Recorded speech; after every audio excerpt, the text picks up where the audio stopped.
गेलीनी माझं अंग खूप तापलं होतं, खूप घामाच्या धारा मला लागल्या होत्या.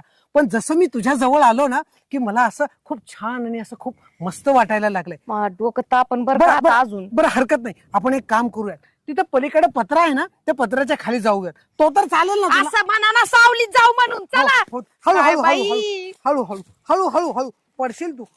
जरा सावकाश काय सावकाश. लयच डोकं बंद पडलंय हो, काय करू काही समजा नाही. डोकं बंद पडलं. मला ना आता ना भानाला शोधून आणावं लागन, तिच्याकडेच असन त्यो. ते कुठं नाही जायचा, त्याला आणावं लागन हो, काय करू.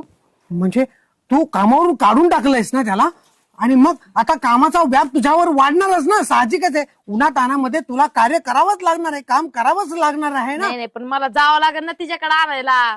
जावं लागणार. मग काय करणार आहे, जाणार आहेस का तू? नाही ते पारीनी ना सगळा गोळ घालून ठेवलेला आहे, अजून काही नाही. घोळ घोळ गोळ कसा काढायचा ते समजा नाही.